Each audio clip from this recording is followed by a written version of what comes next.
जय गोपी जन वल्लभ जय गिरिवर धारी।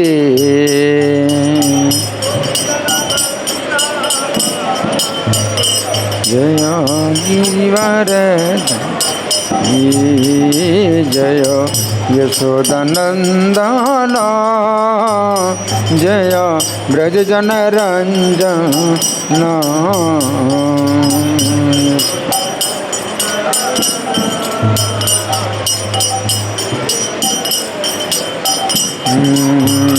जय यशोदनंदन जय ब्रज जन रंजन।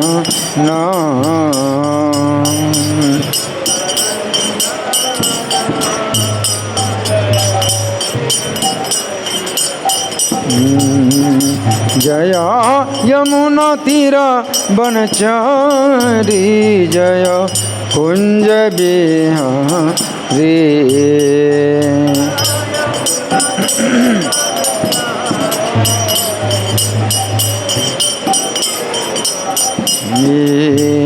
जय यमुना तीर बनचारी जय कुंज बिहारी।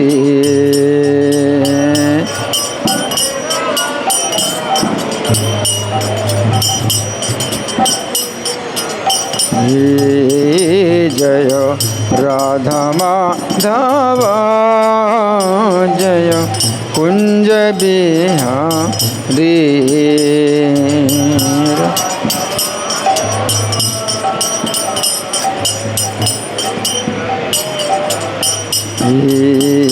जय राधा माधव जय कुंज बिहारी।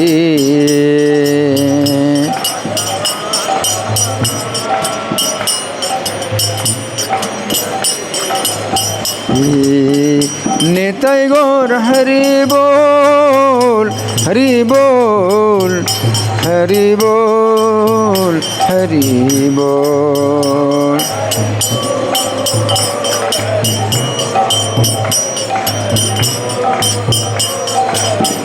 जय प्रभुपदा प्रभुपदा प्रभुपदा प्रभुपदा।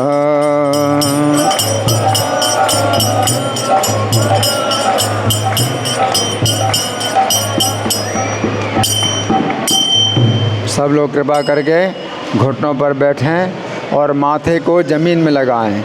जब तक जयकारा होगा सभी लोग घुटनों पर बैठें और माथे को ज़मीन में लगाएं। जय ओम विष्णुपाद परमहंस परिव्राजकाचार्य अष्टोत्तर श्री श्रीमधिश डिवाइन ग्रेस अभय चरणारविंद भक्ति वेदांत स्वामी श्रील प्रभुपाद की जय। नित्य लीला प्रविष्ट ISKCON founder acharya saviour of the whole world Srila Prabhupada की जय। नामाचार्य हरिदास ठाकुर की जय। प्रेम से कहो श्री कृष्ण चैतन्य प्रभु नित्यानंद श्री अद्वैत गदाधर श्रीवासादि गौर भक्त वृंद की जय।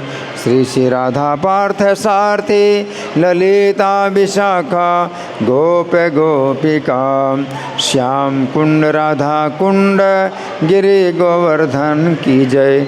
श्री श्री गौनिताई की जय। श्री श्री सीताराम लक्ष्मण हनुमान की जय। श्री श्री लक्ष्मी नरसिंह प्रहलाद महाराज की जय। समवेत भक्त वृंद की जय।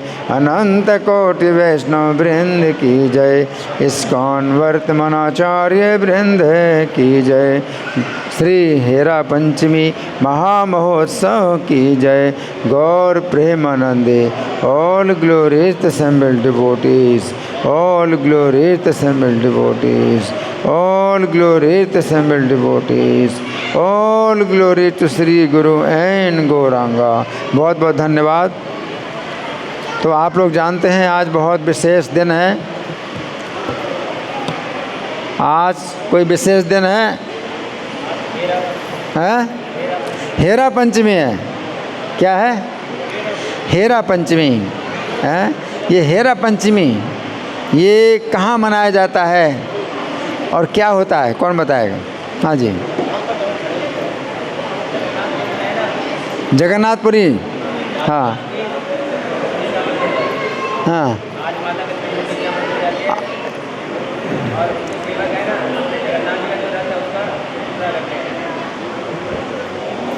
हैंड माइक नहीं है? हाँ, जोर से बोलो। हाँ हाँ हाँ, ये इसमें आवाज़ आ रही है? पहले मैं देखो, आवाज़ आ रही? बिना तार बिना तार के थोड़ी।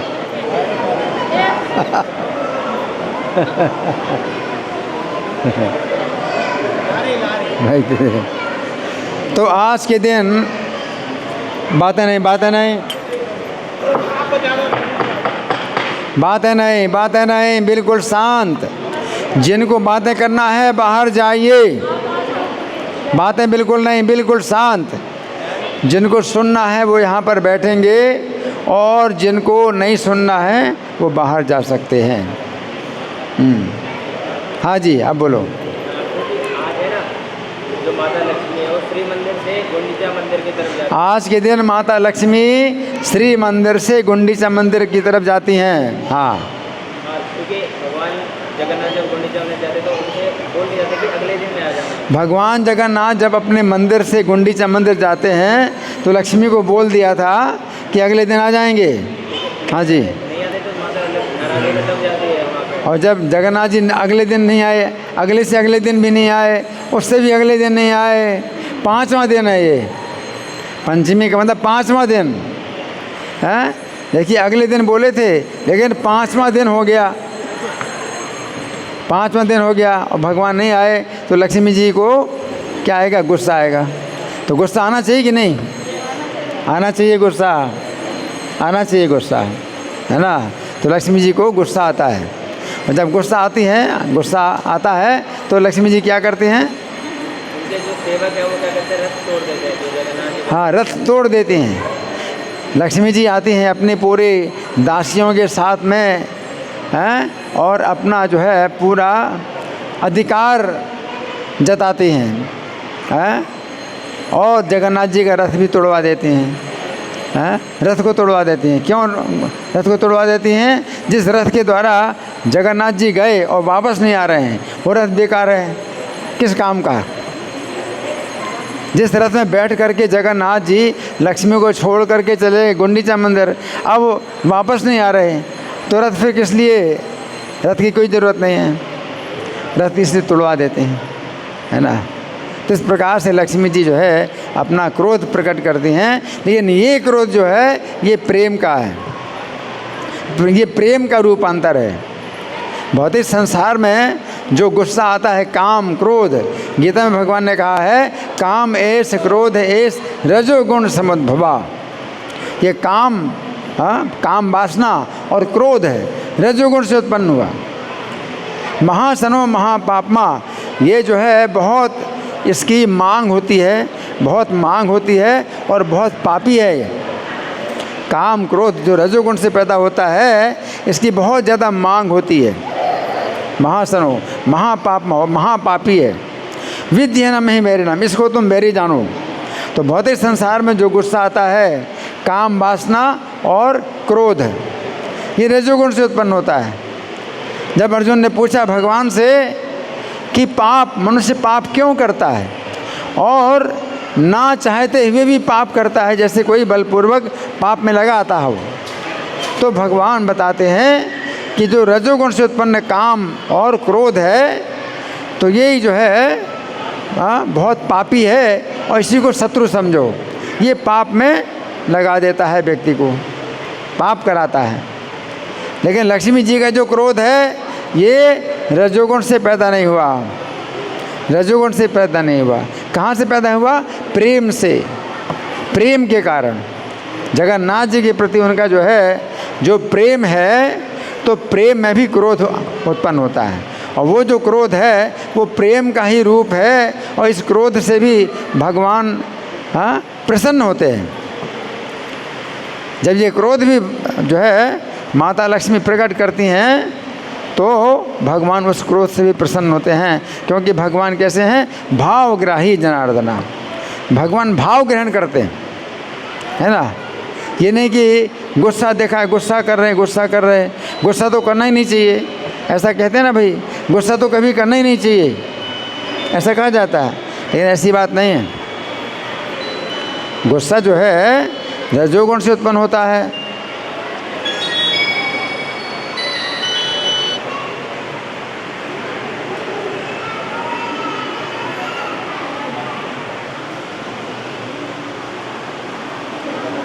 जो गुस्सा रजोगुण से उत्पन्न होता है वो पाप कराता है,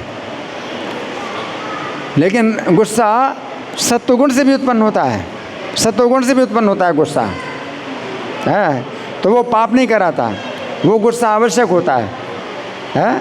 जैसे माता है अपने बच्चे पर गुस्सा करती है, उसको डांटती है तो सुधारने के लिए डांटती है। तो ये जो गुस्सा है ये क्या करता है? रक्षा करता है, शिक्षा, इसको बोलते हैं शिक्षा दंड, शिक्षा देने के लिए गुस्सा। तो ऐसा नहीं है कि गुस्सा जो है हमेशा गलत होता है, गुस्से की आवश्यकता है, गुस्सा जो है आवश्यक होता है। बच्चे को सुधारने के लिए अगर माता गुस्सा करती है, पिता गुस्सा करते हैं, तो उससे क्या होता है? बच्चा सुधरता है। अगर गुस्सा ना करे तो क्या होगा? बच्चा बिगड़ जाएगा। और एक बच्चा जो है इसी प्रकार से बिगड़ा कि माता कभी गुस्सा नहीं करती थी, वो चोरी करता था, बच्चा चोरी करता था और माता कभी भी गुस्सा नहीं होती थी। माता गुस्सा नहीं होती थी तो आगे चल कर वो बच्चा बहुत बड़ा चोर बना, बहुत बड़ा चोर बना, और उस चोरी के फलस्वरूप उसको फांसी की सज़ा होनी थी। आप लोग बातें ना करो माता जी, बातें मत करो। आप लोग बातें कर रहे हैं, क्यों बातें कर रहे हैं? अभी मैं बात कर रहा हूँ, आपको बात नहीं करना चाहिए। आपको बात करना तो बाहर जाओ। हैं? मैं क्या बता रहा था? बच्चा चोरी की वाली बात। हाँ, वो बच्चा जो है बहुत बड़ा चोर बन गया और उसको अब फांसी की सज़ा मिलने वाली थी, फांसी की सज़ा मिलने वाली थी। तो जब उसको फांसी की सज़ा मिलने वाली थी तो जो कोर्ट के न्यायाधीश थे उन्होंने कहा कि तुम्हें अब मौत की सज़ा मिलने वाली है, बोलो तुम्हारी अंतिम इच्छा क्या है? तो उसने कहा कि मैं अपनी माता से मिलना चाहता हूँ। तो माता उसके पास आई रोती हुई, अपने पुत्र के लिए वो रो रही थी, और उसने क्या किया? माता से ऐसे जैसे मिला और उसका जो है क्या काट दिया? नाक काट ली, अपनी माता की नाक काट ली, अपने दांतों से माता की नाक काट ली। तो न्यायाधीश ने पूछा कि तुम तो अभी मरने वाले हो, तुम्हारी फांसी होने वाली है, और तुम ऐसे में भी जो है तुमने इतना बड़ा गलत काम किया कि माता की नाक काट ली। तो उसने क्या कहा कि ये जो माता है ये मेरे ऊपर कभी गुस्सा नहीं करती थी, मैं जो कुछ भी करता था गलत काम, ये कभी गुस्सा नहीं करती थी, इस कारण से मैं क्या इतना बिगड़ा और मुझे फांसी की सज़ा हो रही। हाँ, तो गुस्सा से क्या होता है? सुधार होता है, इसलिए गुस्सा बहुत आवश्यक है। तो कई मामलों में गुस्सा जो है बहुत आवश्यक होता है, क्योंकि वो गुस्सा जो है धर्म के अनुसार होता है, धर्म के अनुसार होता है गुस्सा, है, और सुधार के लिए होता है ना। और शिक्षक भी होता है तो भी विद्यार्थी के ऊपर गुस्सा करता है, गुस्सा करता है, तुम क्लास में नहीं बैठते हो, है, तो उसको जो है कभी हाथ में छड़ी मारता है, हाथ में छड़ी मारता है। तो ये भी जो गुस्सा है ये कैसा है? ज़रूरी है, ज़रूरी है। तो शिक्षक का गुस्सा भी ज़रूरी होता है जो विद्यार्थी के ऊपर करता है। तो इसलिए क्या मतलब हमें पता होना चाहिए कि गुस्सा जो है बहुत आवश्यक है, लेकिन गुस्से की जितनी आवश्यकता है उससे कम गुस्सा करने में भी दोष लगता है और ज़्यादा गुस्सा करने में भी दोष लगता है। जितनी आवश्यकता है उससे कम गुस्सा नहीं करना है और ज़्यादा भी गुस्सा नहीं करना है। तो वो सतोगुण से उत्पन्न होता है गुस्सा, है ना। और जो लक्ष्मी भगवान की जो पत्नी है, तो वे जब उनको भगवान पर गुस्सा आता है तो वो प्रेम से गुस्सा आता है, प्रेम के कारण, है ना। तो इस हेरा पंचमी की लीला में जगन्नाथपुरी में आषाढ़ शुक्ल द्वितीया को रथ यात्रा होती है।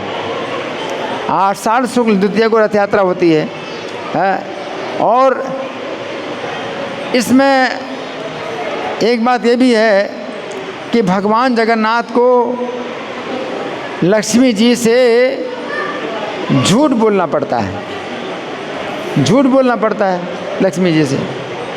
अब झूठ बोलना भी ज़रूरी, गुस्सा करना भी ज़रूरी है, झूठ बोलना भी ज़रूरी है। लक्ष्मी जी से झूठ बोलना पड़ता है। क्या? रथ यात्रा का बहाना, उनकी इच्छा होती है वृंदावन जाने की। ये जो जगन्नाथ मंदिर है वो द्वारका धाम है, द्वारका क्षेत्र है।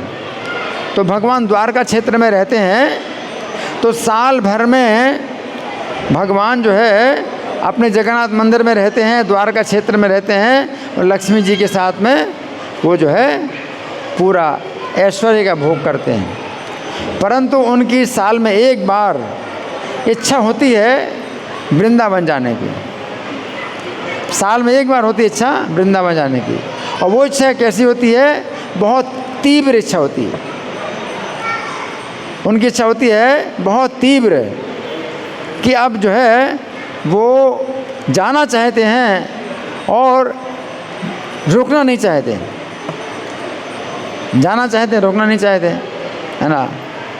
अच्छा, तो अब वो लक्ष्मी जी को अगर साथ में ले जाएं तो दिक्कत है, लक्ष्मी जी को अगर साथ में ले जाएं तो दिक्कत है। क्यों? क्योंकि वृंदावन में जो गोपियां हैं, जो है दूध दुहती हैं, गायों से दूध दुहती हैं और दही का मंथन करती हैं, ये सब जो कार्य जो करती हैं गोपियां, तो वे ही कृष्ण को बहुत प्रिय हैं। गोपियों का जो ये कार्य है, सेवा है, ये भगवान को बहुत प्रिय है। और लक्ष्मी जी एक बार चाहती हैं कि रास लीला में वो प्रवेश करें, रास लीला में प्रवेश करें। तो उन्होंने जब देखा कि रास लीला में प्रवेश करने के लिए गोपी बनना आवश्यक है, गोपी भाव आवश्यक है। और गोपी भाव का मतलब क्या है कि जब वो गोपियों की तरह सरल तरीके से कार्य करें, सरल तरीका, गोपियों का सरल तरीका है। गोपियाँ जो है चूँकि वो गौओं का पालन करती हैं, गौओं की सेवा करती हैं, और दूध दोहना, दूध औंटना, दही मंथन करना अपने हाथ से करती हैं। तो लक्ष्मी जी इस भाव को अपना नहीं सकती, वो ऐश्वर्य की देवी हैं, लक्ष्मी जी ऐश्वर्य की देवी हैं। तो लक्ष्मी जी इस भाव को अपना नहीं सकती, गोपी भाव को अपना नहीं सकती। इस प्रकार से उनका, लक्ष्मी जी का वृंदावन की लीला में प्रवेश नहीं है। और भगवान जो गोपियों के साथ लीलाएं करते हैं, उसका आनंद लक्ष्मी जी नहीं जान सकती, लक्ष्मी जी नहीं जान सकती हैं। अब भगवान चूँकि वृंदावन जाना चाहते हैं, और वो जो आनंद वृंदावन का है उसको लक्ष्मी जी समझ नहीं सकती हैं, इसलिए भगवान लक्ष्मी जी को अपने साथ में नहीं ले जाते, क्योंकि लक्ष्मी जी उसको समझ नहीं पाएंगी। उनको अधिकार नहीं है। वृंदावन की लीला में लक्ष्मी जी को अधिकार नहीं। अच्छा, अधिकार नहीं है और भगवान अगर लक्ष्मी जी को ये कहें कि मैं वृंदावन जाना चाहता हूँ और मुझे वहाँ पर जो सुख मिलता है उस सुख को तुम नहीं जान सकती, तुम नहीं समझ सकती, तुम्हारा अधिकार नहीं है जानने का, समझने का, तो वो कैसी बात हो जाएगी? अप्रिय हो जाएगी। तो गीता में भगवान ने ये भी कहा है, अनुद्वेग करम वाक्यम सत्यम प्रियहितम चेत। ऐसा नहीं कि हमेशा आप सत्य ही बोलेंगे, ऐसा नहीं है। बात जो है हमेशा सत्य नहीं बोली जाती। सबसे पहले आपको ऐसी बात बोलनी है जो कि उद्वेग ना पैदा करे, सुनने वाले के मन में उद्वेग, अशांति पैदा ना करे। पहली आवश्यकता है अनुद्वेग कर्म वाक्य। फिर आवश्यकता है सत्य की, कि सत्य भी हो। उसके बाद फिर आवश्यकता है सत्यम प्रिय, प्रिय भी हो, प्रिय लगे। उसके बाद आवश्यकता है हितकारी भी हो, हितकारी। तो 4 आवश्यकताएं जब आप बात बोलते हैं तो 4 बातों की आवश्यकता है। पहली बात क्या है? अशांति पैदा ना करे, उद्वेग पैदा ना करे। और दूसरा आवश्यकता है सत्य भी हो। और तीसरी आवश्यकता है प्रिय भी हो। और चौथी आवश्यकता है हितकारी भी हो। तो भगवान लक्ष्मी जी से ये नहीं कह सकते कि मेरी इच्छा है वृंदावन जाने की और तुम्हारा अधिकार नहीं है, वहाँ जो मैं सुख प्राप्त करूँगा उसको तुम नहीं समझ सकती, तुम नहीं जान सकती, तुम्हारा अधिकार नहीं है। ये क्या है? अप्रिय है। तो भगवान चूँकि धर्म के बहुत बड़े अधिकारी हैं, ज्ञाता हैं, इसलिए भगवान ऐसी बात नहीं बोलते हैं। सत्य तो है लेकिन वो प्रिय नहीं है, अप्रिय है। तो भगवान ये नहीं बोल सकते। और जब नहीं बोल सकते तो फिर झूठ बोलना पड़ता है, उनको झूठ बोलना पड़ता है ना। तो क्या कहते हैं लक्ष्मी से? लक्ष्मी जी से कहते हैं कि तुम मुझे अनुमति दो कि मैं रथ यात्रा में जा कर के थोड़ा हवा खाऊं, बाहर की हवा खाना, थोड़ा सा घूमना फिरना है और मैं वापस आ जाऊंगा। अब लक्ष्मी जी को यही बता करके भगवान जो है रथ यात्रा के बहाने जाते हैं वृंदावन। अब भगवान की योजना पहले से निश्चित है कि 9 दिन के बाद ही आएंगे, लेकिन लक्ष्मी जी को बता नहीं सकते। क्यों? क्योंकि वो फिर अप्रिय हो जाएगा। क्या करोगे? अब वो भी नहीं बता सकते क्या करोगे। अब वो भगवान वृंदावन का जो सुख भोगते हैं वो लक्ष्मी जी को समझ में आएगा नहीं, उनका अधिकार नहीं है। तो भगवान को झूठ बोलना पड़ता है और सत्य को छिपाना पड़ता है। तो भगवान जो है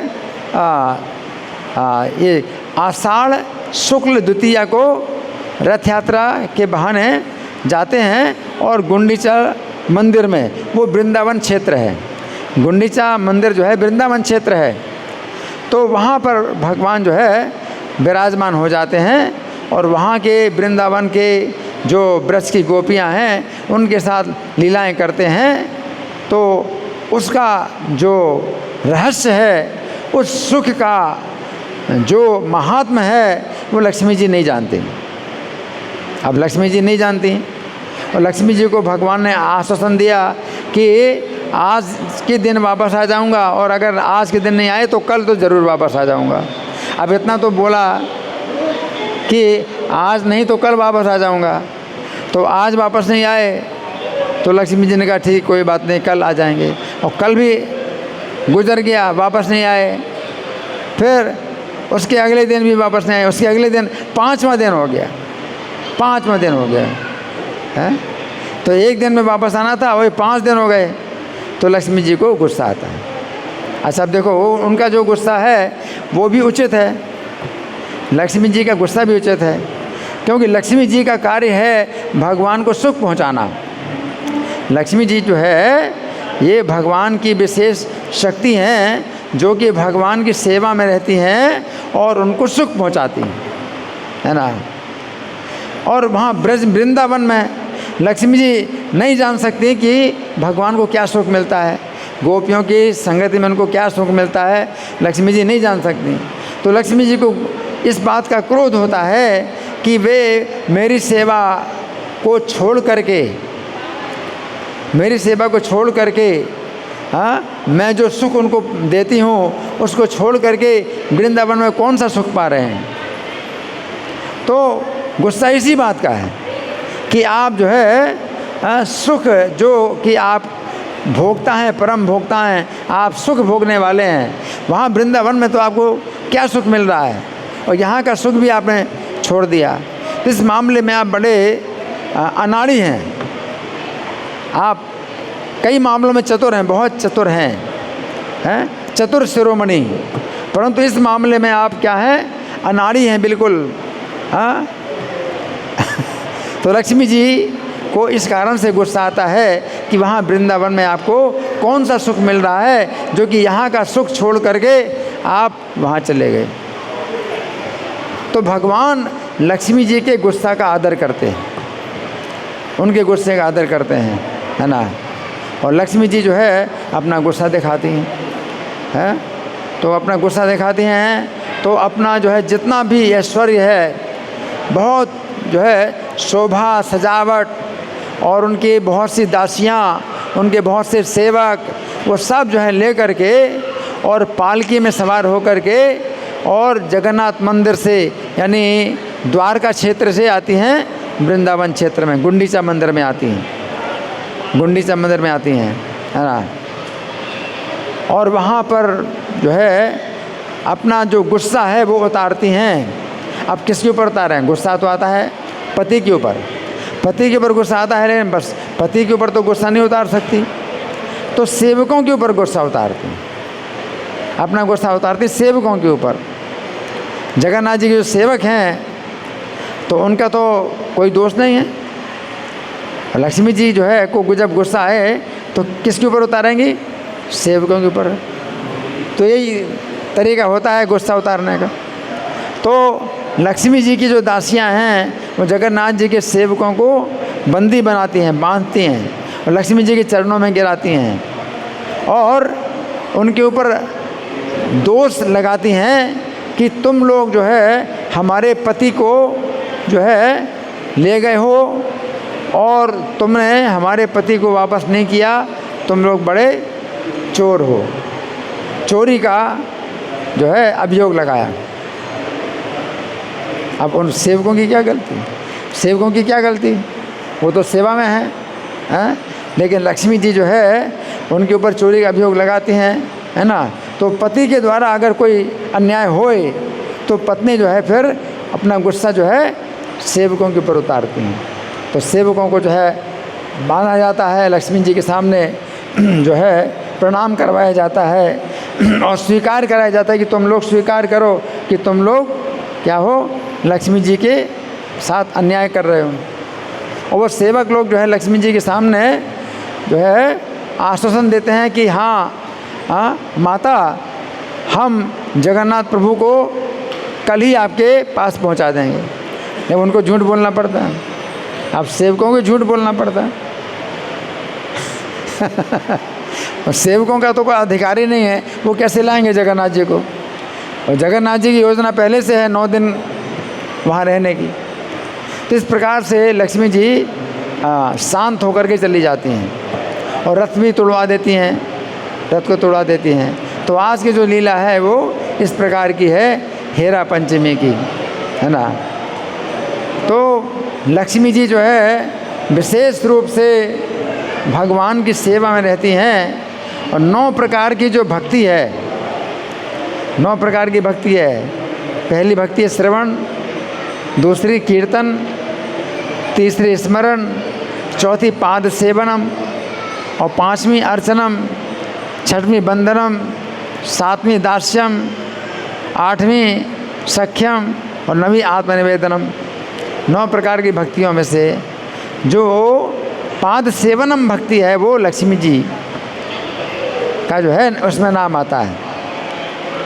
प्रत्येक भक्ति के एक एक आचार्य हैं। श्रवण भक्ति के आचार्य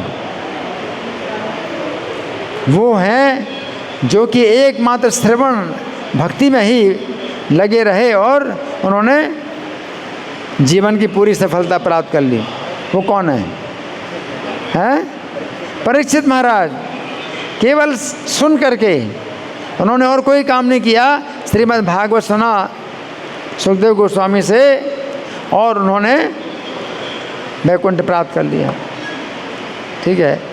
और दूसरी प्रकार की भक्ति है कीर्तनम। कीर्तनम भक्ति के आचार्य ऐसे जो केवल कीर्तन ही करें और कुछ नहीं करें। वो कौन है?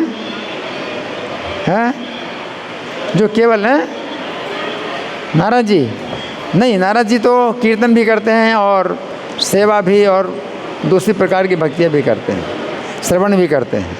जो केवल कीर्तन करें, कीर्तन का मतलब केवल वो गाना नहीं है कि गाना बजाना।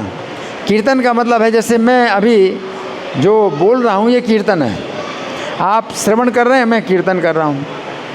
तो इस प्रकार से जो प्रवचन करे और केवल प्रवचन नहीं करे और कोई काम ना करे, वो कीर्तन के आचार्य हैं। कौन है वो? है सुखदेव गोस्वामी। सुखदेव गोस्वामी ने श्रीमद् भागवत के जो दूसरे प्रकार की भक्ति है कीर्तनम, श्रीमद् भागवत का कीर्तन किया।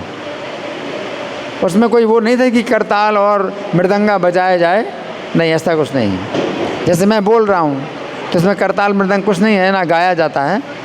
भगवान का जो गुणगान कर रहे हैं, हाँ, सुनाना, तो ये कीर्तन। तो सुखदेव गोस्वामी कीर्तन के आचार्य हैं। फिर तीसरी भक्ति क्या है? स्मरणम। स्मरण।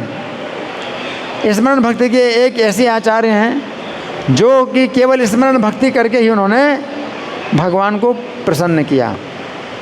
वो कौन है? प्रहलाद महाराज। क्यों? उन्होंने श्रवण, वहाँ असुरों के समाज में किससे सुनेंगे? ये श्रवण कैसे करेंगे? श्रवण कर नहीं सकते, कोई है ही नहीं प्रवचन करने वाला, तो श्रवण क्या करें? और कीर्तन भी नहीं कर सकते क्योंकि असुरों के समाज में किसको सुनाएंगे? तो श्रवण कीर्तन हो नहीं सकता। तो एकमात्र स्मरण। तो स्मरण उन्होंने मतलब भगवान का किया, हमेशा भगवान का स्मरण करते थे। चाहे जितना भी संकट आए वो स्मरण करते थे भगवान का। और कैसे स्मरण करते थे कि मारे कृष्ण राखेंगे, राखे कृष्ण मारेंगे। अगर कृष्ण मारेंगे तो कौन रक्षा कर सकता है, और कृष्ण रक्षा करेंगे तो कौन मार सकता है? तो उनको मार डालने के लिए उनके पिता हिरण्यकशिपु ने आदेश दे दिया था असुरों को कि किसी भी उपाय से मार डालो। तो प्रहलाद महाराज स्मरण में लगे थे इस भाव से कि अगर कृष्ण मारेंगे तो कौन रक्षा कर सकता है, और कृष्ण अगर रक्षा करेंगे तो कौन मार सकता है। इस प्रकार से वो स्मरण भक्ति के आचार्य हैं प्रहलाद महाराज। तो ये तीन भक्ति हो गई। चौथी भक्ति क्या है? पाद सेवनम। पाद सेवनम के आचार्य कौन है? जो कि हमें हमेशा एक ही प्रकार का कार्य करे, वो चरणों की सेवा। वो कौन है? लक्ष्मी जी हैं। लक्ष्मी जी हैं। लक्ष्मी जी हमेशा भगवान के चरणों की सेवा करती रहती हैं। उनके चरणों में जो है वो केवल भगवान के चरणों की सेवा करती हैं और कोई दूसरा कार्य नहीं। तो लक्ष्मी जी आचार्य हैं, पाद सेवनम है। इसके बाद फिर ये चार हो गए। पांचवी भक्ति कौन सी है? अर्चनम। अर्चनम। तो अर्चनम भक्ति के आचार्य कौन है? जो केवल अर्चना ही करते थे।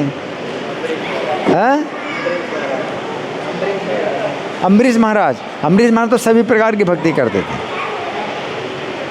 अम्बरीश महाराज तो सब प्रकार की भक्ति करते थे, उसमें कोई अंतर नहीं। एक प्रकार की भक्ति करो चाहे सब प्रकार की भक्ति करो, लेकिन हमेशा करो। चाहे हमेशा मतलब एक प्रकार की भक्ति करो, चाहे बदल बदल के करो, लेकिन हमेशा करते रहो, तो वो पूर्णता है। तो ऐसे आचार्य अर्चना भक्ति के जिन्होंने केवल अर्चना की, वो है पृथु महाराज। पृथु महाराज जो है भगवान की अर्चना करते थे यज्ञों के द्वारा। भगवान की पूजा जो है वो यज्ञ के द्वारा करते थे। हाँ, उन्होंने 100 अश्वमेध यज्ञ किए। तो जब यज्ञ किया जाता है तो यज्ञ के अलावा वो दूसरा कार्य हो ही नहीं सकता, क्योंकि एक बार अश्वमेध यज्ञ होता था 1 साल के लिए होता था। 1 साल तक जो है घोड़ा को पूरी पृथ्वी में बिना किसी के हाके, कोई घोड़े को चलाता नहीं है। घोड़ा अपनी इच्छा से पूरी पृथ्वी में 1 साल तक जाकर के वापस आ जाता है। और घोड़े की रक्षा में सेना रहती है। कोई घोड़े को पकड़ेगा तो युद्ध करेंगे, घोड़े को छुड़ाएंगे,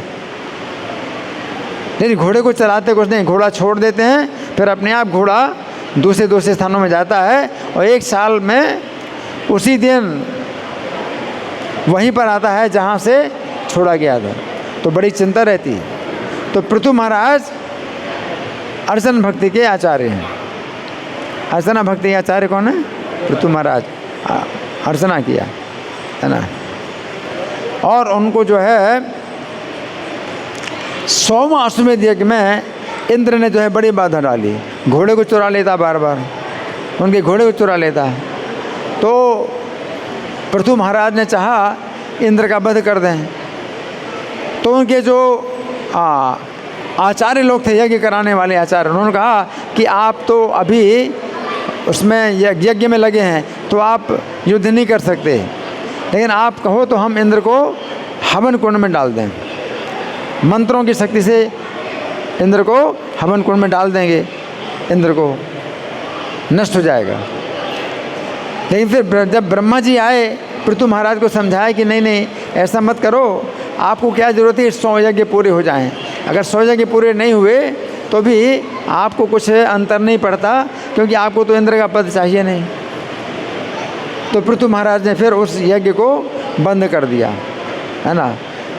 तो भगवान बहुत प्रसन्न हुए, पृथु महाराज से बहुत प्रसन्न हुए कि आपने जो है उस यज्ञ को बंद कर दिया, क्योंकि 100 यज्ञ अगर पूरे हो जाएं तो इसमें एक बड़ी वो होता है कीर्तिमान की, भाई कीर्ति हो गई 100 यज्ञ पूरे किए, तो वो तो अपना उसमें अपने नाम की बात आती है।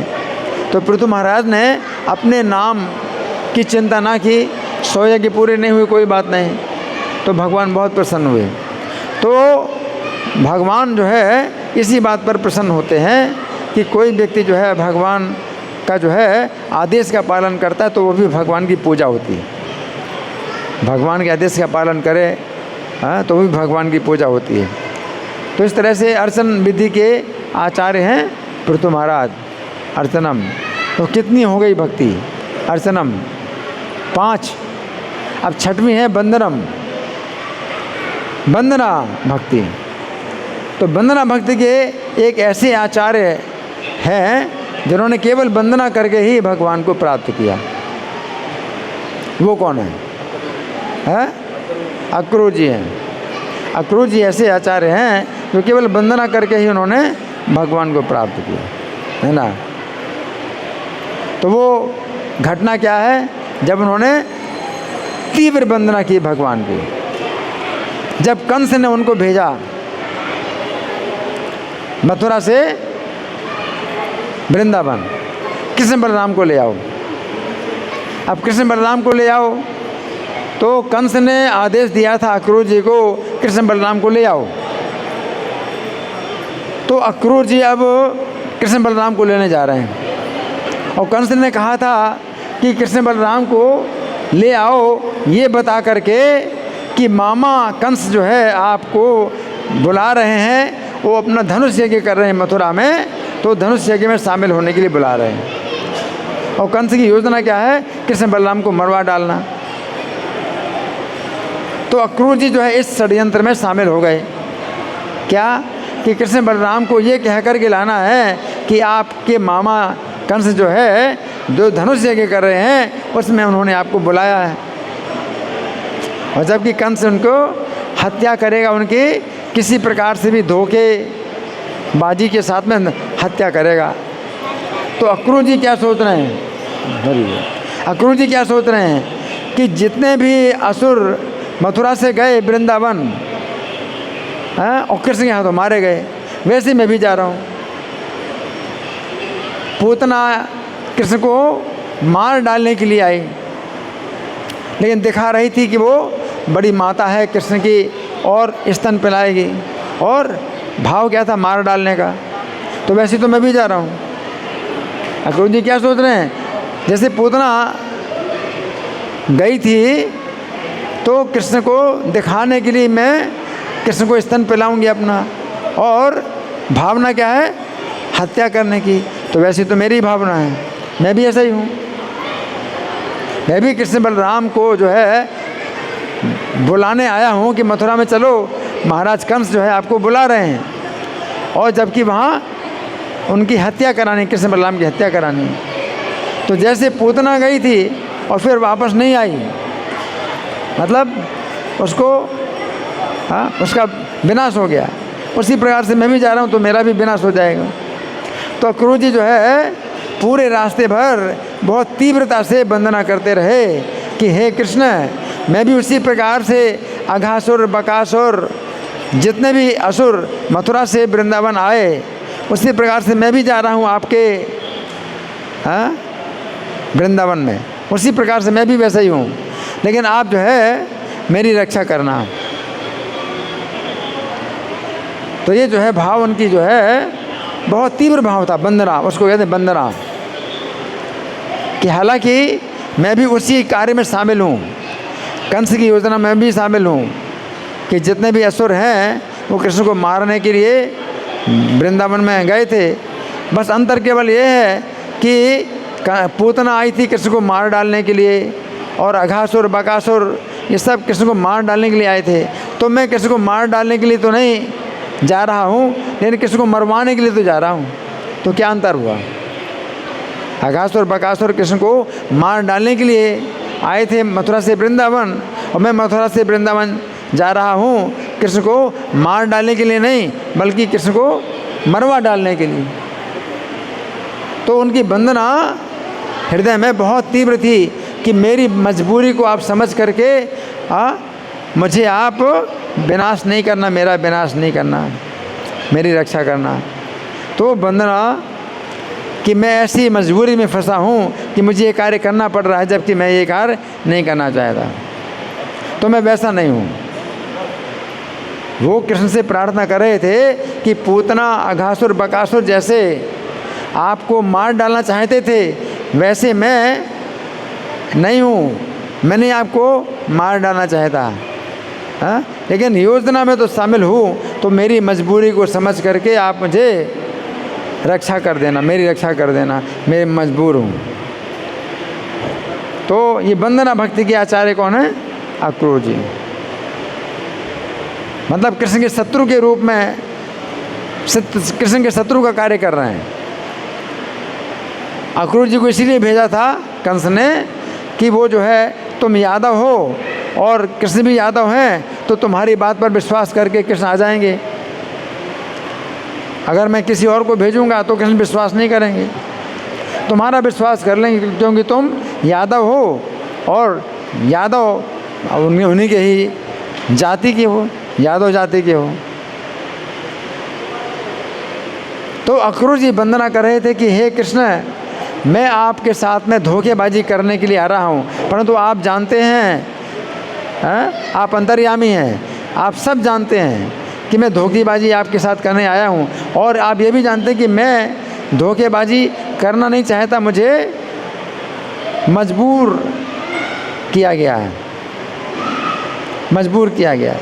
अगर कृष्ण अक्रूर जी मना कर देते कि नहीं मैं नहीं जा सकता, मैं इस काम को नहीं करूँगा, तो कंस तो तुरंत ही क्या करेगा, गर्दन काट देगा। तो अक्रूर जी ने भगवान से हृदय में ही प्रार्थना की कि मैं आपके पास जा रहा हूँ और आपकी जो है हत्या करवाने के लिए आपके पास आ रहा हूँ, परंतु मेरा भाव ऐसा नहीं है कि मैं आपकी हत्या करवाना चाहता हूँ। मैं इस कार्य में मजबूर हूँ करने के लिए, और आप अंतर्यामी हैं, आप मेरे इस भाव को जान करके मेरी रक्षा करना। तो इस प्रकार से वंदना भक्ति के आचार्य कौन है? अक्रूर जी हैं। तो 6 हो गया। अब 7वां है दास्यम, दास्य भक्ति। तो दास्य भक्ति के आचार्य एक ऐसे होने चाहिए जो केवल दासता में ही लगे हैं, भगवान की सेवा में ही लगे रहते हैं और कोई दूसरा काम नहीं कर रहे हैं। वो कौन है? हनुमान जी। केवल सेवक के भाव में रहते हैं हनुमान जी बस। और जब भगवान के पास बैठे हैं तो वीरासन पर बैठे हैं। वीरासन पर बैठने से क्या होता है? अगर आप पालथी मार के बैठे हो तो आपको जल्दी अगर कहा जाए तो जल्दी नहीं उठ पाओगे, आपको देर लगेगी।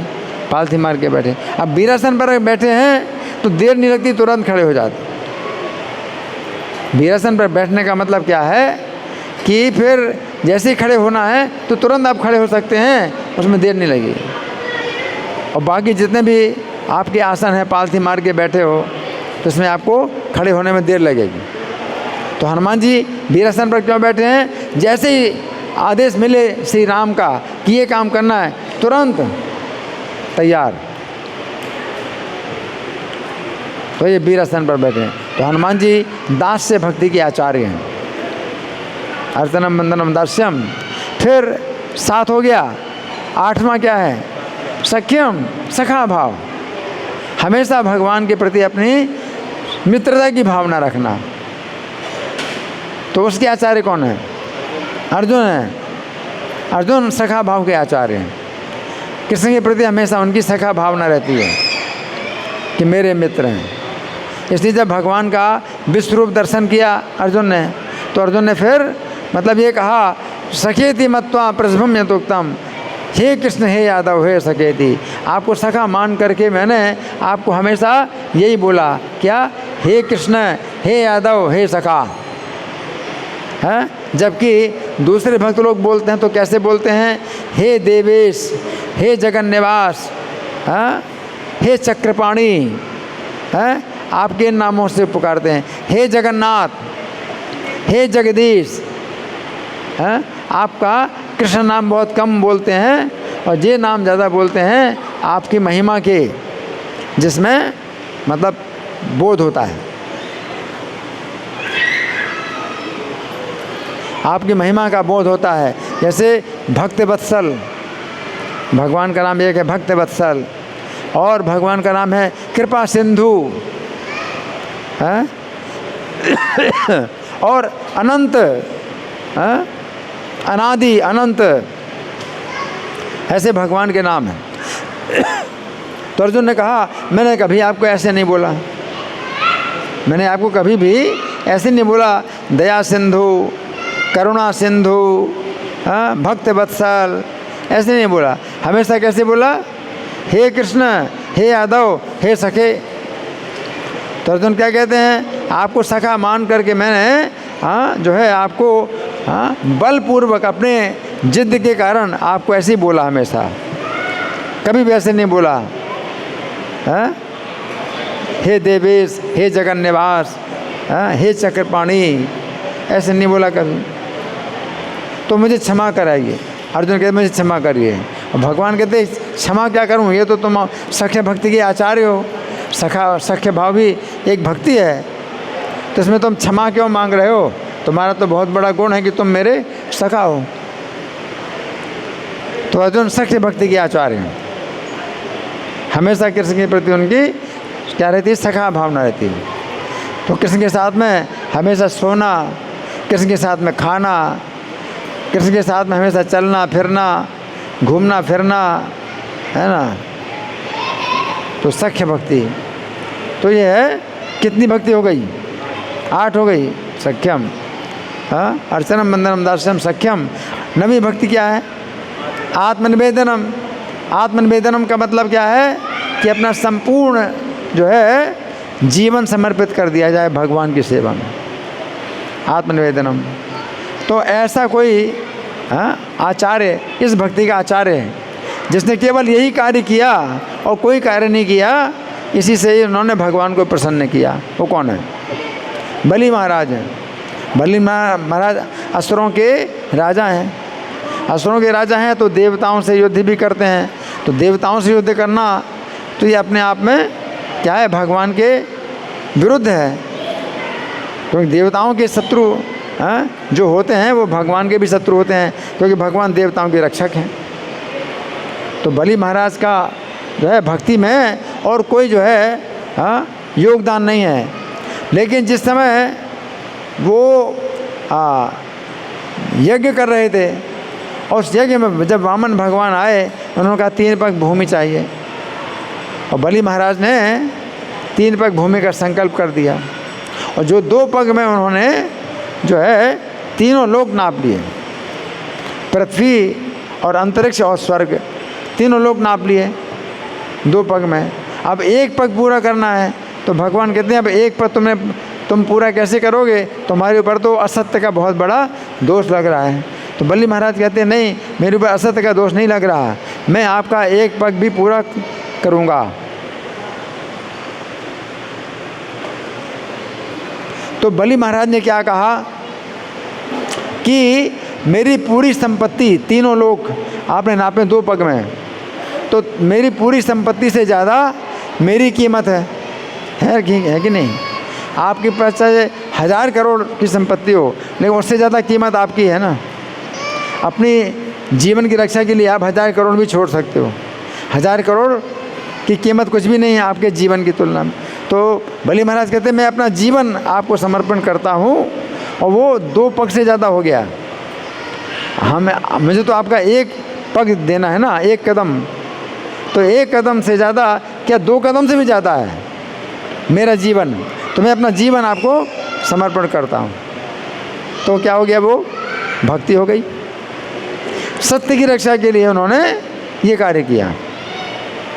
तो भक्त, उनके अंदर भक्ति नहीं थी, भक्त नहीं थे वो, लेकिन सत्य की रक्षा करने के लिए उन्होंने ये कार्य किया। और जब ये कार्य किया तो बहुत बड़े भक्त हो गए, क्योंकि आत्मसमर्पण पूरा जीवन भगवान के चरणों में उन्होंने डाल दिया अपना।